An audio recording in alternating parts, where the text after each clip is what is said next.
Robert Frost, Out. The buzzsaw snarled and rattled in the yard and made dust and dropped stove-length sticks of wood. Sweet-scented stuff when the breeze drew across it. And from there, those that lifted eyes could count 5 mountain ranges, one behind the other, under the sunset far into Vermont. And the saw snarled and rattled, as it ran light or had to bear a load. And nothing happened.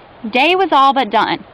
Call it a day, I wish they might have said, to please the boy by giving him the half hour that a boy counts so much when saved from work. His sister stood beside them in her apron to tell them, supper.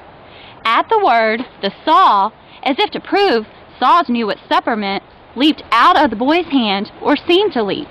He must have given the hand. However it was, neither refused the meeting, but the hand. The boy's first outcry was a rueful laugh as he swung toward them, holding up the hand. Half an appeal, but half as if to keep the life from spilling. Then the boy saw all. Since he was old enough to know, big boy, doing a man's work, though a child at heart. He saw all spoiled. Don't let him cut my hand off. The doctor, when he comes. Don't let him, sister.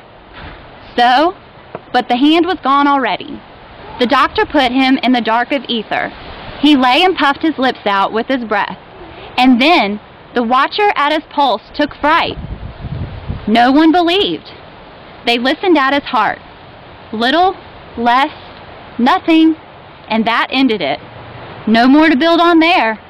And they, since they were not the one dead, turned to their affairs.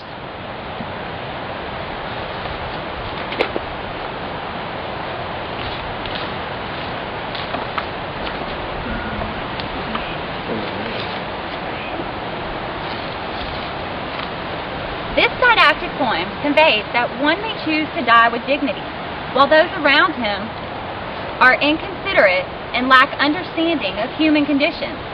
One can easily take the lives of others for granted and choose to detach oneself from reality to better cope with our human flaws. The boy's death may be perceived as inevitable, but his life may have been saved if he was not made to do a man's job, which raises the issue of child labor during the 1900s. The family may have taken the boy for granted by subjecting him to such labor, resulting in his death and the selfishness they displayed thereafter. One could also have another take on Frost's poem, such as the family was not at fault and death is simply inevitable. Is our death sealed by a twist of fate, leaving the world behind us as innocent bystanders? The thoughtless and selfish actions shown by the family may have been their only way of coping with the death of their child. Just as many people choose to cope with death in different ways.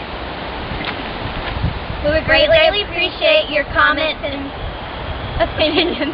Thank you.